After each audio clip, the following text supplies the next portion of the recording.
নয়ন তুই আবারও বুঝিয়ে দিলি বাপ মরলে মাথা লয়। তোরা কে করিস আছে আমার বাসা আমি শেষ। রাকিব নাকি? আরে আসলে আমি জানতাম বুঝছো টাইম কটা বাজে 4:30 না। আমি জানি যেই বিপদে পড়ি না কেন আমার বন্ধু নয়ন আমার রক্তের ভাই তুই আসবি। তুই যে কোনো বিপদে পড়ি নয়ন তুই সব সময় আমার সামনে থাকবে, এটা আমার দীর্ঘ বিশ্বাস। আমি মানি কারণ যে ছোটবেলা রক্ত দিয়ে বন্ধুত্ব বাতাইছিলাম। আরে বেটা তুই যে পয়রা গেছো বিপদে পড়ছিস এই জন্য আমি আসি নাই। আমার কালকে একটা ম্যাচ চুরি হয়েছে আর উপযুক্ত প্রমাণ সহকারে আমি আদালতে গেছিলাম। আদালতে রায় দিয়েছে যে সেই ম্যাচটা তুই চুরি করছিস। সারি মা কিচ্ছু সালার কাল লাগা কি করলাম সারা জীবন কাল লাগা কি করলাম কি ম্যাচ লাইট কতটা কইব হায়াস সানলাইট ওটা না হলুদ কালারের সানলাইট ওটা না তোর ওর প্যাকেট চেক কর ওর প্যাকেট। আরে ভাই প্রমাণ সহকারে আর তো কারো পকেট চেক করা লাগবে তোর না। বিশ্বাস সিসিটিভি ক্যামেরা না মানুষের মানে ডাইরেক্ট রায় ঢাকা হাইকোর্ট থেকে। এই আজকে এক সপ্তাহ থেকে দেখতাছি তুই আমার সাথে নয়নের কি একটা ঝামেলা বাড়াইতে চাইতেছস।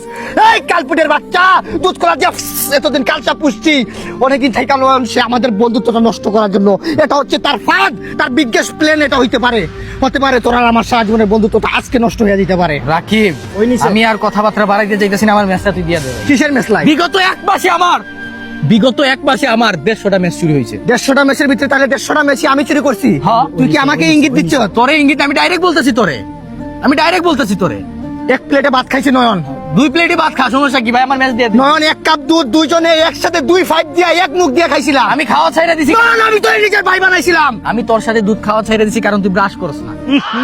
অন্ধ মুখে হ্যাঁ ভাই ম্যাচটা দিয়ে দে। ভিতরে ফাটলটা ধরাই আসছ তুই না, এই কালপিট তুই ধরাইছত না। মনে রাখিস তুই আজকে একটা কথা বলে গেলাম, ঠিক দুপুর 3টায় না, আজকে ঠিক সন্ধ্যা 7টার সময় স্টোরিটা তুই চেক দিবি। এই স্টোরি না ভাই নয়ন তুই আবারও বুঝিয়ে দিলি বাপ মরলে মাথা লয়। হায় রে হায় সফল হয়েছে কে? তোরা আমি দোষী না, আমি দোষী কারে জানোস? ওই যে পাশে আহাত বটলাটা সে success, he is the biggest criminal. যে একটা কথা আছে না, ওই যে ক্রিমিনাল আজকে 1 মাস থেকে সে চেষ্টা করছে, সে কিন্তু পারছে। সালারে একটা মেসলাইট যদি চুরি আমার বাবাকে 20 টাকা আমাকে দিতে পারবো না? নিজে ইনকাম করি বেটা, যেই টাকা মাসে উড়াই ওই টাকা তুই চোখেও দেখোস না, ঠিক আছে? কোনোদিন বইরাই করছি আর কোনোদিন করবো না। একটা কথা বলি মেসলাইট আমি নেই না জীবনে, তুই জিনিসটা আমার শিখি নাই। কি সালাই না হলুদটা এইটা বারবার বলছিলাম নন ভাই আমি নেই নাই, এই লাইটটা না নেই নাই। দেখ তুই বিশ্বাস করাইতে পারছিস, তোর বিশ্বাস করাইতে পারে নাই। আরে বেটা আমি ভুইলা যাই, তোর মনে আছে ওই যে মা ছুটেবেলা 1 কাপ দুধ দিত? হাই রে ইস, প্রতিদিন সকালে দুধ দিত, তুই ঘরে এসে ভর্তি। আমি কি করতাম, আধা গ্লাস দুধ খাই, আধা গ্লাসে পানি পুরা তুলে দিয়ে দিতাম। এটা হচ্ছে ভালোবাসার টান বেটা, ঠিক আছে?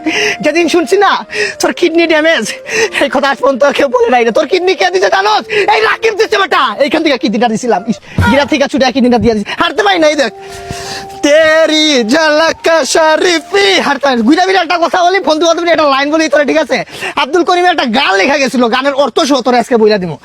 ছুটি নিন্দো না রে পার্কে কারম কানবান, কথাটা কি বলছে? অর্থ হইলো যে বন্ধু বান্ধব ম্যাচ লাইট চুরি করে ওটাই হলো তোর প্রকৃত বন্ধু রে, প্রকৃত বন্ধু।